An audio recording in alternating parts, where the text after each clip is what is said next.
No.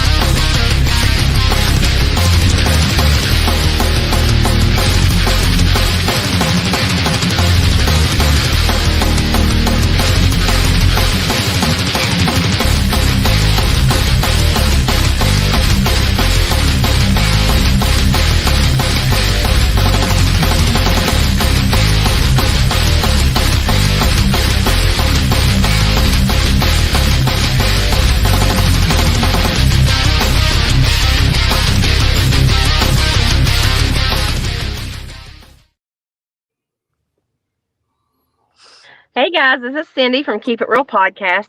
Destiny's not here with me this evening. She had a previous engagement. We're here with Paul Spencer from Out of the Box Sports, and we're so excited to have Dahlia Black as our guest this evening. Hey, how are you?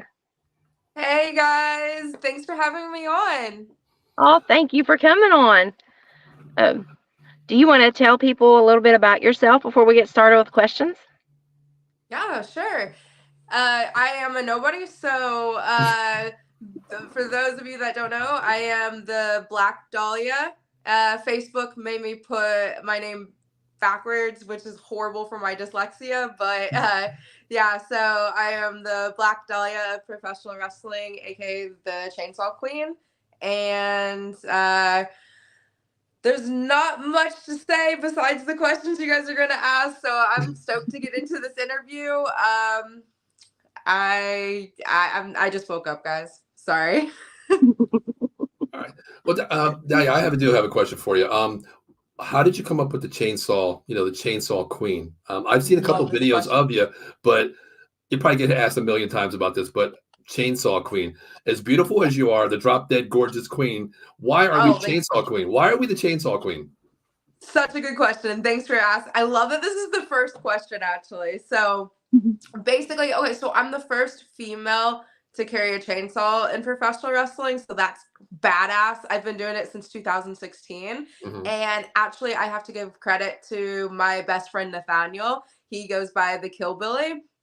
So long story short, I was going by, okay, so when I got involved with the business back in 2011, I wanted to have a serious, like, theater presence in wrestling, like a serious name. So instead of doing this, like, these horrible tacky stripper names, I actually came up with the Black Dahlia, and I was the first ever Black Dahlia of professional wrestling too.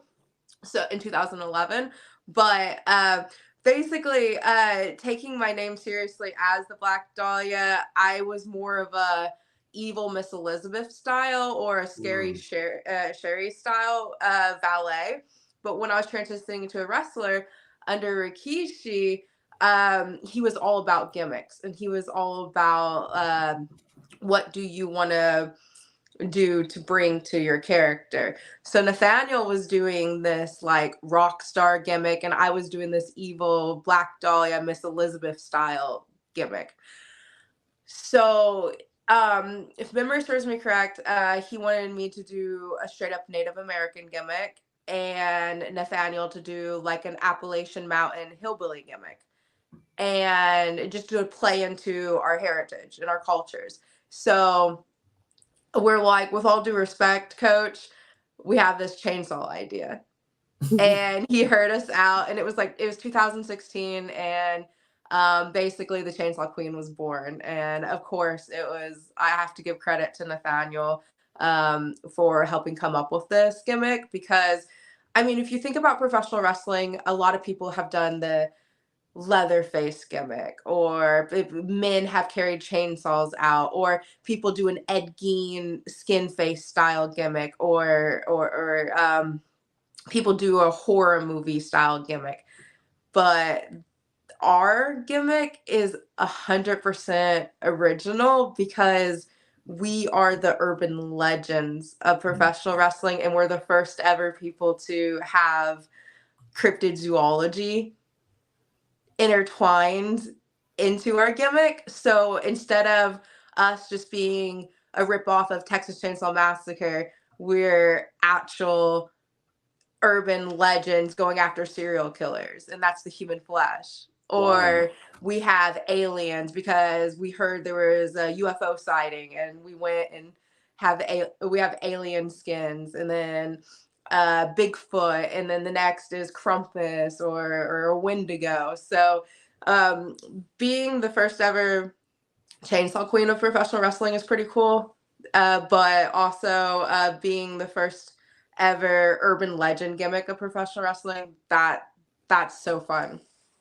I think that's awesome that you're going after Bigfoot and Krampus and all these people. I really like that. That's cool. That's a cool And then it gimmick. kind of also plays into my OG gimmick of the Black Dahlia, because Elizabeth Short is such a horrible, tragic story of a beautiful young woman, and just paying homage out of respect to Elizabeth. I've always respected what happened to that poor innocent actress, and unfortunately Hollywood portrays her as a whore, as a promiscuous woman, and I think she was just a young 22-year-old woman that was the wrong place, wrong time, and was murdered, and she became the gimmick of the Black Dahlia. So correlating that gimmick, it is an urban legend. It is a serial killer, an unsolved murder. So having the Black Dahlia gimmick into my urban legend chainsaw queen gimmick, it's so fun. That's awesome. That is awesome. Yeah, I like that. And I saw that Nate said birth of the chainsaw queen. She's as equally responsible for doing the chainsaws gimmick as I am. I am so glad you have good vision, because everything's blurry. Like, I can't see. I'm going to the eye doctor tomorrow. I promise to get contacts, but everything's a blur. Thank you, Nate, for do me a favor, Dahlia. Make sure you get your contacts before you pick up that chainsaw again, okay? Because we don't want you to drop that chainsaw like too close to your face. It is actually scary how many times I have done that without being able to see. Oh man. Yeah, what was it like being trained by Rikishi? Honestly, I get asked this question a lot. What was it like training under Rikishi? What was it like being trained under Funaki? And then also with Nathaniel, he gets asked, what was it like training at OVW under Rip Rogers, the legend? So honestly, like I just said, legend, like, it's so cool. There's so many people out there involved with wrestling that just do not get it. That just, they don't take it seriously and train and perfect the art of wrestling and the craft of the sport, because we are athletes. And a lot of people just will go to a local indie company, roll around with the boys and say they're trained, and then they go out there and hurt someone, and they're completely unprofessional, like guys, girls out there. So being legit trained is something I take to like really, really seriously, whether when I was just a model, whether when I was just the actor, whether when I was just the valet, whether now that I am a professional wrestler. I take your resume very seriously, looking at it as a job. So Nathaniel trained at OVW under Rip Rogers, phenomenal coach. I would be sitting in a corner reading a book because Rip didn't want me to sit out in the cold. And because it was like, I was just like an 18-year-old kid, and we would drive 4 hours for Nathaniel to go train at OVW. And I remember Rip was like, why are you out in the vehicle? Because we were poor kids and we couldn't keep the vehicle running. And Rip would be like, come inside. And where I was just a valet at the time, I didn't want to, train as a wrestler. So I remember just sitting in the corner reading a book so I wouldn't freeze outside. It was like, winter time, and I think it was like Louisville, Kentucky. And Rip Rogers was pretty cool. And then when I decided to take professional wrestling seriously and be more than just the manager, just the valet, I wanted to prove myself as an athlete. Training under Funaki was so cool. Like, Funaki had a setup. Like, now he's a part of, I believe it's a hybrid school down in San Antonio, Texas. But at the time, he had his own school. And guys, think San Antonio, summertime, over 100 degrees. Freaking, it was a Spartan gym where all these Spartan athletes, like I think they were like MMA fighters and stuff, would be weight training and training all around us. And then there'd be a random wrestling ring in the corner with the garage up. So all the San Antonio Heat would be coming in. And then there, Nathaniel and I would be getting off night shift, and we'd be standing there like dead. And there would be Funaki with an NXT shirt on, and this was 2014. No. It was 2015 into 16. And Funaki would come in his like jumpsuit, like that had the NXT logos on the pants and stuff. And he was just training down there at NXT, and it was like all new. And I was just like, this is intimidating as F. This is insane. And then he would train us just like they would down at the Performance Center. And in the San Antonio Heat, awful. Like it was insane. We did that for like 6 months, and then we met Rikishi at WrestleMania in 2016, and we worked for his show. It was kind of surreal. Do you guys want to hear that story? Yeah, absolutely. Okay.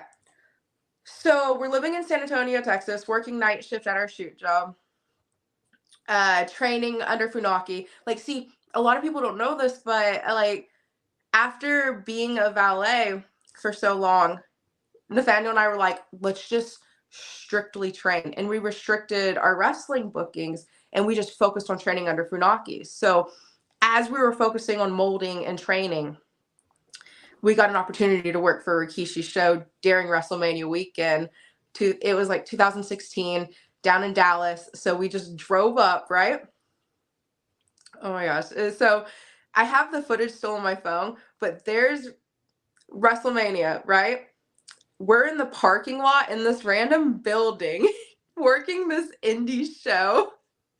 And we see all the banners and stuff. And then I turn around, and then there he is, Rikishi. And I'm just like, damn. I was like, this is so cool.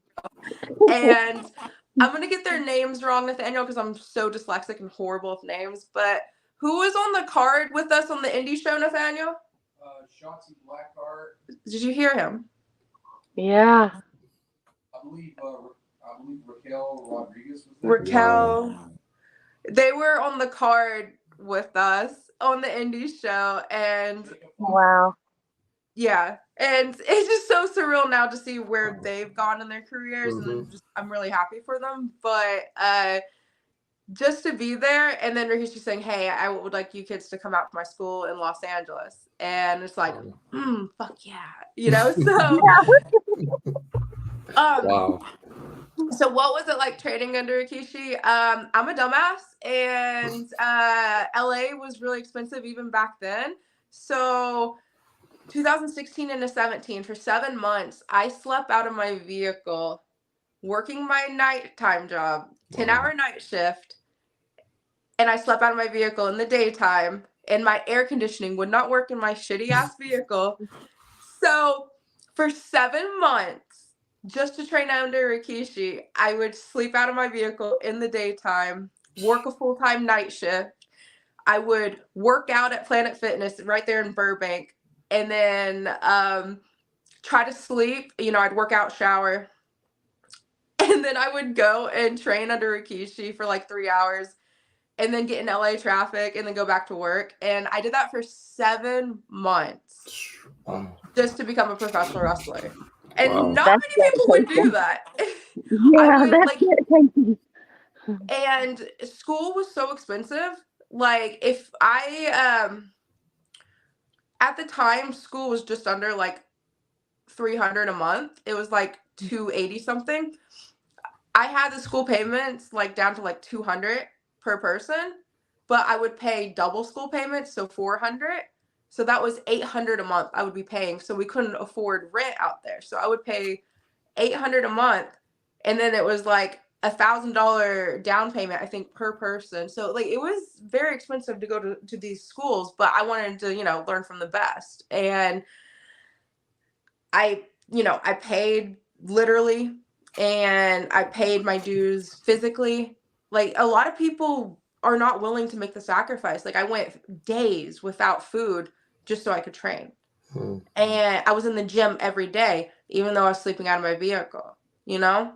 Like when in LA they lock up bathrooms, I had to use the toilet in a cup and use wet wipes, you know, for wrestling. Like I know what hunger feels like. I know what sun poisoning feels like. Like I sacrificed everything to become a professional wrestler, and to end up being put in a wheelchair and handicapped for the rest of my life is the most surreal thing ever. But I wouldn't trade it for the world. So training under these legends was pretty badass, guys. Wow. Speaking of that, Dahlia, I do have a question for you. Can you explain to me what CRPS is? I mean, that's something that you've overcome, and crazy kudos to you, because you've come a long way. And can you speak about that, please? Yeah, of course.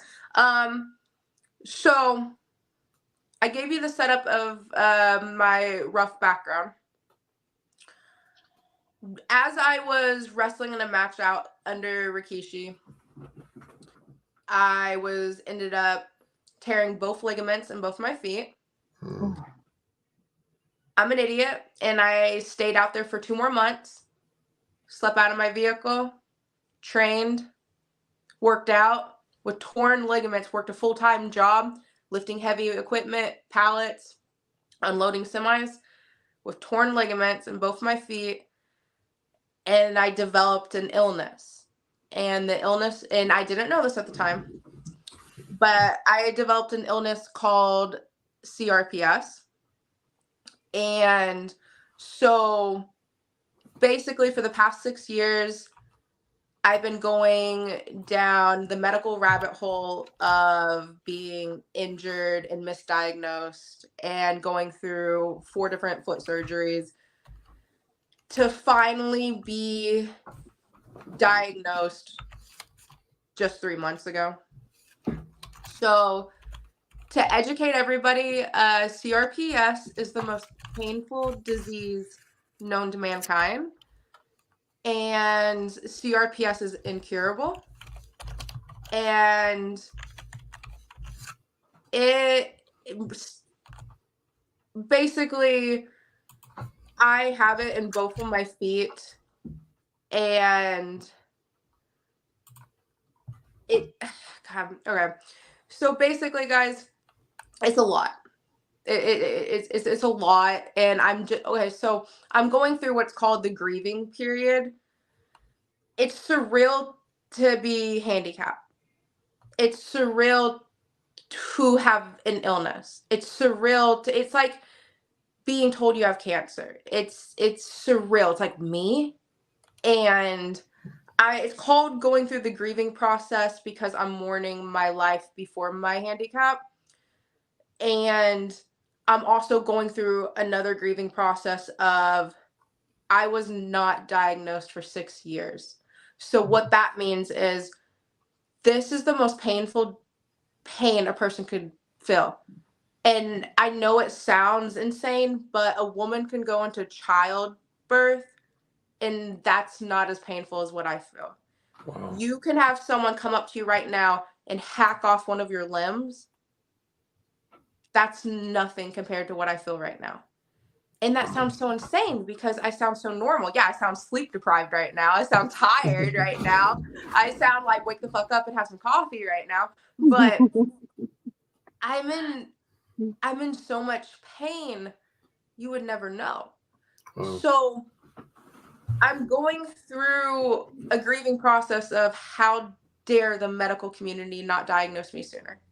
Because this is nicknamed the suicide disease. Mm-hmm. Because not only is it the most painful disease, it's incurable. So people are literally, like, if you get it in your wrist, people are finding doctors to chop off their arms just so they don't feel it anymore.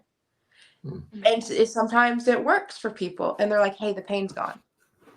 This woman had it in her leg in Australia, and she had her leg chopped off. And she's running marathons now, pain-free. Wow. So, not to get all sappy or anything, now that I'm waking up a little, I kind of want to point out that I have a voice that whispers to me, whether it's my ancestors or my guardian angel, or maybe I'm schizophrenic. I don't know. No, I'm joking. No, there's some intuition that tells me that, and even my doctor, which I filmed all of it, but even my doctor pointed out that I think I went undiagnosed, unfortunately, for a reason.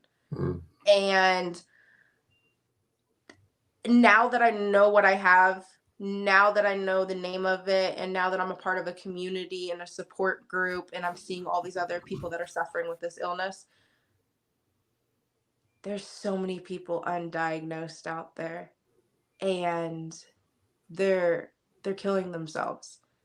And that's not right.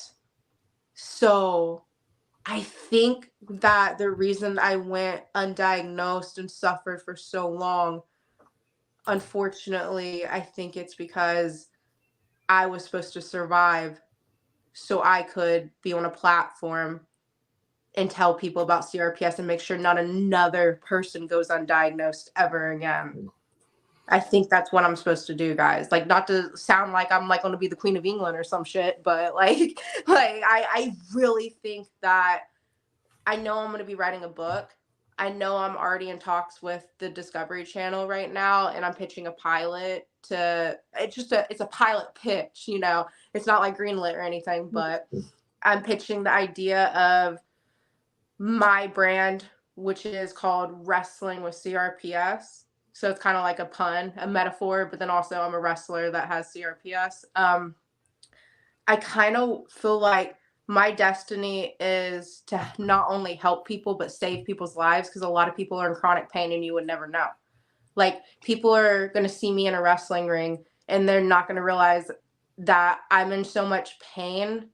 People are normally in a hospital or hooked up to an IV, but yet here I am wrestling. And a kid, like, there's kids that need to see that.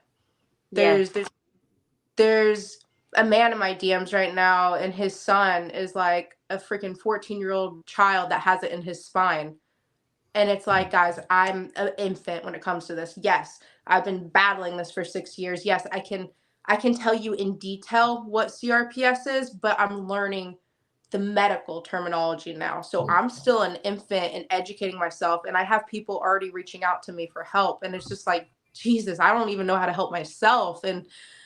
But it's happening. And I genuinely think I'm supposed to bring awareness to CRPS and help people and save lives, because you're not supposed to be chopping off your limbs. You're not supposed to be like, the pain was so bad. Like, people think I'm doing so good right now, and I am.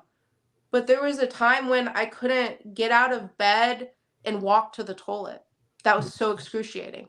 There was a time when I couldn't stand in a shower and bathe my body. It was so excruciating.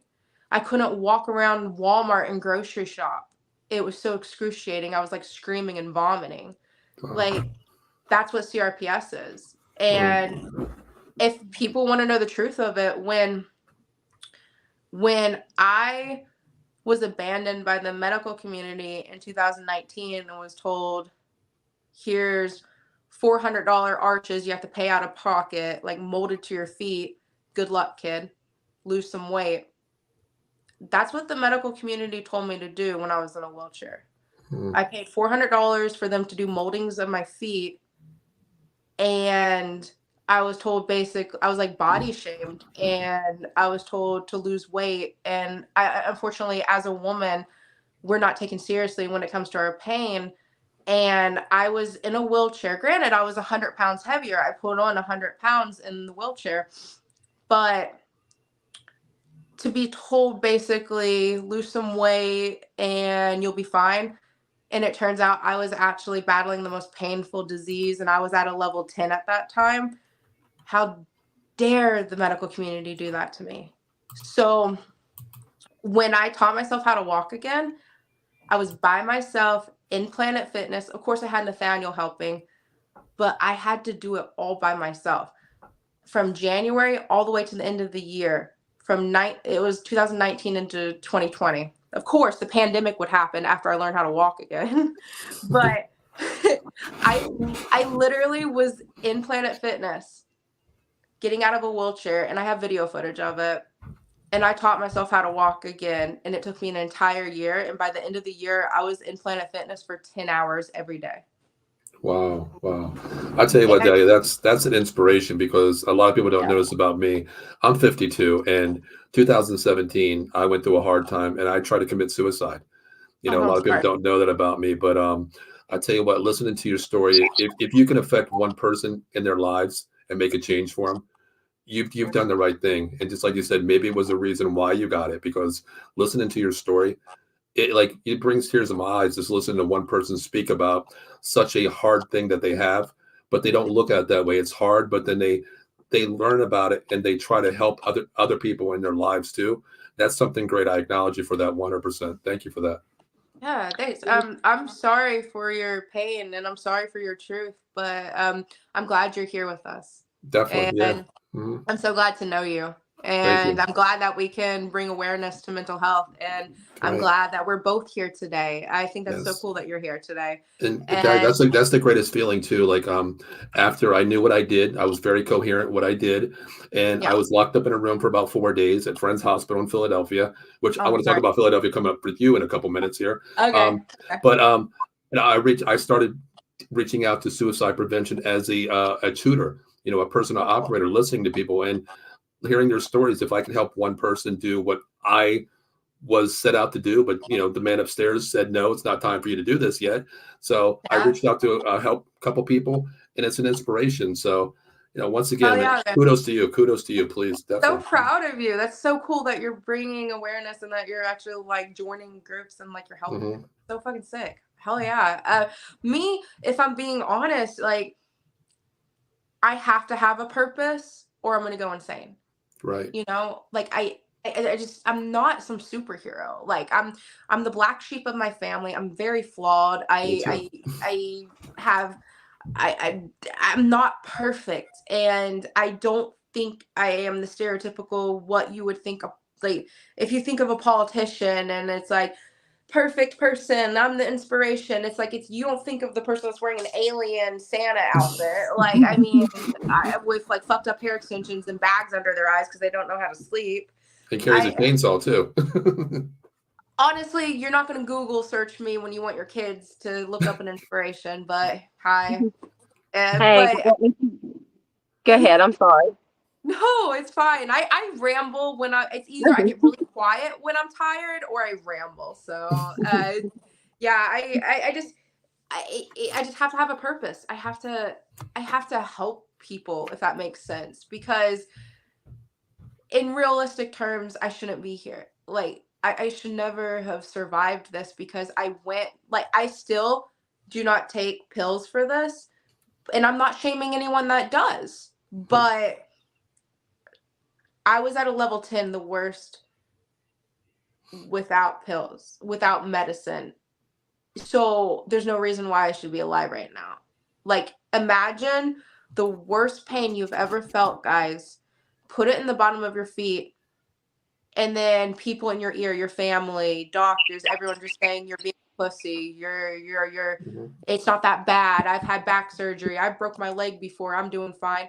Like, everyone telling you that and invalidating you and telling you that hey, it's fine, get over it, you're young, you'll bounce back, you're just being a little fatty, lose some weight, and then it turns out it's actually the most painful thing a human could go through.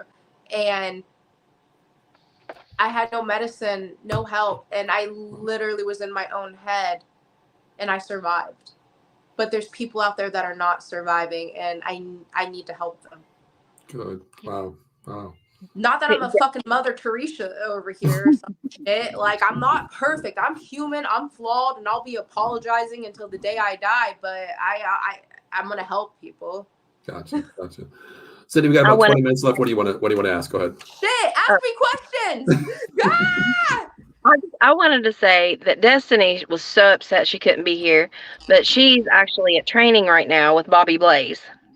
Bobby, Yeah. Bobby, So she's Bobby. actually Oh, okay. So you guys heard the OVW backstory of Nathaniel and then Funaki and Rikishi, but my OG backstory is Bobby motherfucking Blaze. He's So, amazing. so there I am, just the theater nerd that got involved with wrestling, and I am contemplating. I got accepted in the New York Film Academy, and I'm just like, okay, so am I going to pursue my theater, or am I going to continue this valeting experience? Because valeting is a very serious art, and it's needed as a manager. I just wanted to be more sort of like the Paul Heyman female, you know. So when Bobby got a hold of me, it was 2014 into 15, and it was right before I left to go to Funaki's. And the reason I left to go to Funaki's was because of Bobby Blaze. Bobby Blaze was my first mentor, and he was the first person that actually locked up with me. And there's video footage of it. I have been documenting my journey for years, and Bobby Blaze is one of the kindest, most humble people out there. So tell her no worries, and that her priorities are exactly in order. I do not blame her, and that when I'm medically cleared, I will be out there to hang out sometime with Bobby and all of you guys. Oh, there you That's go. awesome. Yeah. Wow. I was wanting to tell you that she was one of the big reasons that she was wanting to be here was she follows you. And she was saying what an inspiration you are to her. Fuck And to keep yeah, going. cool. Yeah.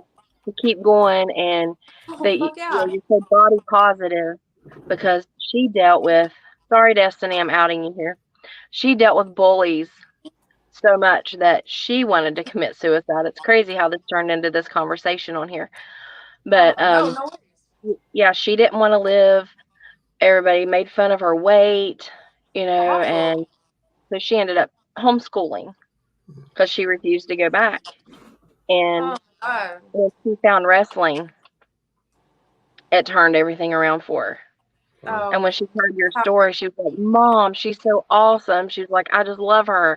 I really want to talk to her, Yeah, So, well, tell her to DM me privately anytime, and I'm definitely here for her, and I'm so glad she's still with us. And, people suck, especially kids, like, just people are fucking cunts, and you just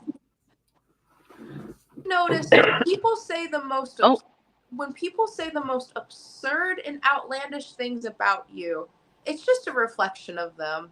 And also in the end, whoever is saying it, do they matter? Like, in this scheme, who is this person? Do they pay your bills? Are they sharing a bed with you? Are they, no, they don't matter.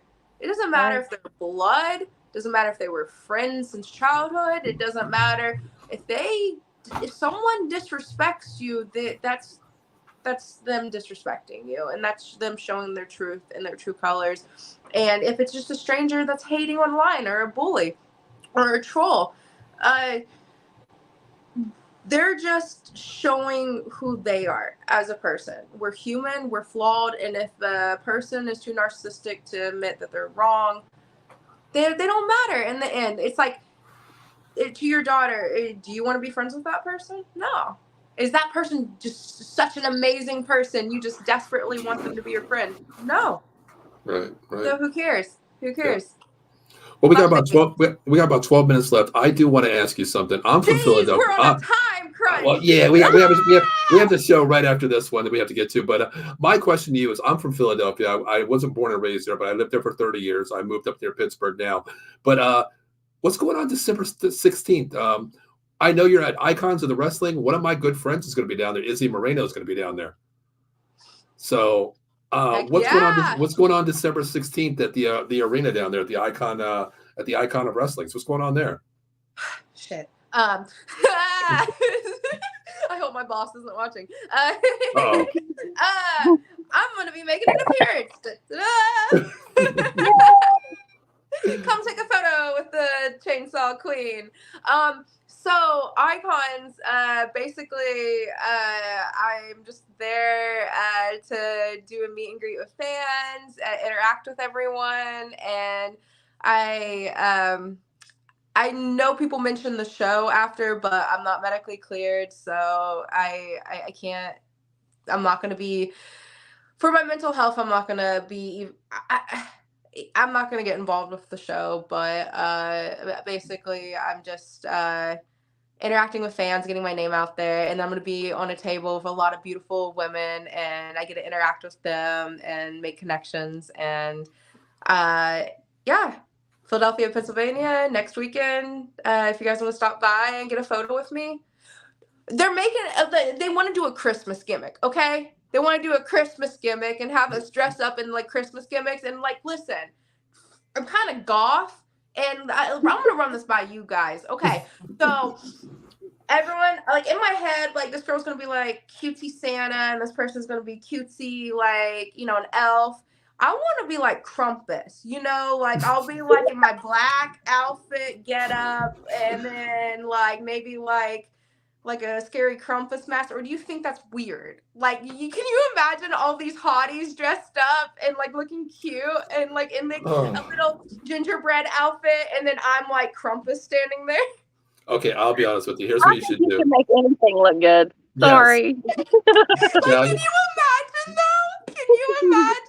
Dahlia, here's what you need to do. You need to put on, don't cover the face though, you know, put makeup on, or like do like a scary face. But that picture next to you right there, you do some like stockings or whatever, high boots, all black. You know what? Because that like, to me stands out more to me than all these other like gingerbread, you know, little bitty face girls, you know.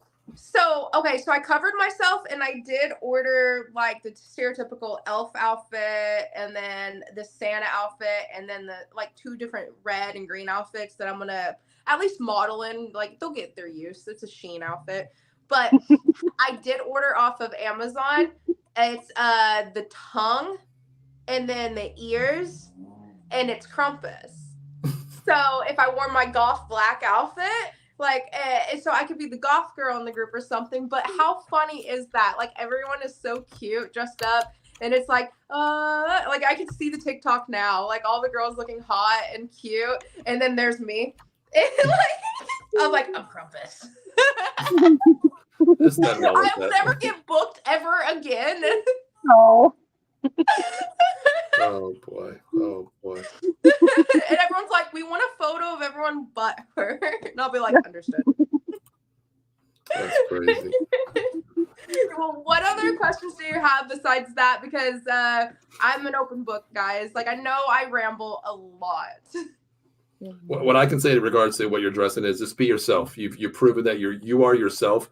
Be yourself, no matter what other people say about you, because whatever they say about you, that means, you know what, you're on their mind. So kudos to you. Whenever someone speaks bad about you, you are their influencer. You are their positive. So let them talk. Be yourself. Be yourself. I mean, I'm just gonna be honest with you guys. I am self-conscious about like meeting other people and them like approaching being handicapped, you know, because like a lot of people are gonna just think, oh, that's a cute little girl, and then like I don't know, it's gonna be so surreal like when I'm able to wrestle again, because it's gonna happen, guys. Like, I have my doctor's appointment coming up again, and a lot of videos are gonna be released soon.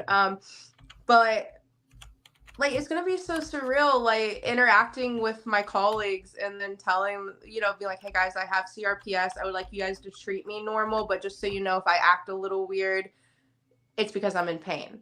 Like, I don't want people to baby me, but I am disabled, and it's just unfortunate that I have to be that person, you know? Gotcha. I don't know. Well, you make sure that you keep us updated on where you're going to be. Yes. So, if you guys want, like, I'm not gonna make the official announcement right now, but when's WrestleMania? I think it's in June or April or something like that in Philadelphia. Well, okay. If you don't know the date, you don't know the date. Okay, don't mess with my brain right now. All I know is I have 2 tickets right on the ramp, 16 rows from the stage. Oh fuck yeah. Okay, so yeah, so it's like into March, beginning of April or something, right? Mm-hmm. Okay, so yeah, that's all I'm gonna say. Ooh, really? Something. Okay. That's all I'm gonna say. Gotcha. Okay. Well, keep Winter it's time April. is cooking. Winter time. It's April 6th. It's April 6th, Dahlia. Okay. Knew it. You tried to throw me off that May stuff, and I was like, no, wait a minute. I was calculating my doctor's appointments and then my therapy appointments. I'm like, wait. Wow, that's awesome. Oh Well, no, I'm like definitely going to go basically. now. I was going to sell them. Now I'm definitely going to go because I don't know what's going to happen at WrestleMania. So What? I'm going now. Okay, well, let's not be too presumptuous, but there's a lot going on in the community and in the town, and Okay. I'm already, yeah. So Awesome. yeah. Well, Cindy, we have like 4 minutes. Is there any final question that you want to ask Dahlia before we get out of here? Just how do people get hold of you? And if they want to learn more about your story, how they can find that out. And will you come back with us again when we have more time? Yes. Okay. So I 1,000% will come back, and you guys can have me on before certain debuts and guys. My first debut back after being diagnosed with CRPS was at the Wrestling Universe store. I was doing a signing with Alicia Fox. Like that was my first dramatic appearance back into wrestling, is doing a signing like that before I even wrestled my first match yet. So imagine what my debut match is going to be like. So let's just leave it at that. I will come on before that or maybe after that. So I will keep in touch. Tell your daughter to DM me. I am an open book, and my DMs get flooded, but as soon as I see them, I'm there for her. Okay. Well, actually, like DM me and I'll give you my personal number. Okay. Okay. And as for everyone else, really quick, sorry, time crunch. Dahlia. I am the Black Dahlia Chainsaw Queen. You can find me on all my socials, TikTok, Instagram, Dahlia, Black Dahlia _47, OnlyFans, and then of course Facebook, because it's silly. Flip it, Dahlia Black. Gotcha. Are you on Twitter, Dahlia? Yeah, but I'm like a baby over there. I think it's the same as my Insta, like Black Dahlia 47, and okay, great. I'll friend you on there because I'm usually on Twitter, so I'll start tagging you on everything out there. Let's get this word out about CRPS as well. Yes. Let's start talking about that too. Yes, there's even doctors that do not know it exists. CRPS is the cryptozoology of illnesses. It is the most painful disease, and there is no cure, but let's find a fucking cure, and let's make sure no one ever goes undiagnosed ever again. CRPS, guys. Definitely, yeah. Spread the word as much as you can, because one word goes a long way. Word of mouth goes a long way. If it can affect one person by helping them, then you've done your job. 1 in a million is not a big number, but that one kid you saved a life for, and they reached out. He reached out to you for a reason. So continue it on. I praise for you 100%. It's overwhelming. I'm the black sheep of the family. It is overwhelming, and I no one can prepare you for this, but like all the people that are flooding in my DMs right now, like I'm just like, okay, this is it. This is what I need to do. Even if I'm scared and I don't know how to do it, hi. Gotcha. I'm here for everyone. Gotcha. Well, you got our support 100%. Definitely. Thank you, guys. I appreciate you. I'll be as real as possible, and have me back on, please, and have Nathaniel on. He's a great guy. Definitely. We do have to. Yeah. Sorry. Nice. Maybe we could have you on together sometime. Yeah, if you want. Yeah, of course. And he has a lot of stuff going on, because you got to think he stepped away from wrestling just to take care of me. Wow. He has such an incredible story, and he has a lot of truth to be told. And like he even restricts his bookings right now just to take care of me. So he deserves the freaking world. And if you look up the statistics of whether they're spouses, roommates, friends, if you look up statistics of people that are around people with CRPS, it's not good. We get abandoned a lot. Gotcha. And so Nathaniel's a really rock star, and you guys really should hear his story. Awesome. Yeah, definitely. Don't be a stranger. Cindy and Desi will keep in touch with you. I'll keep in touch with it as well. Even if we don't have to be a wrestling show, we can talk about, CRPS as well, talk about daily life. And if we can reach people, we do that in many ways. So let's stay in touch. Definitely. 100%. Thanks, guys. Thanks for having me on. All right. Sydney, you want to take us out of here, Sydney? Yes. Thank you for being here. Everybody go check out Dahlia's story. We'll tag all of her socials so that you'll know exactly where to find her. Again, thank you for being with us. This is Cindy from Keep It Real, Paul Spencer from Out of the Box Sports. I'm so sorry. And my dark car. And we'll see you next time. Thanks, guys. Thank you. That's great. Bye-bye. See you guys.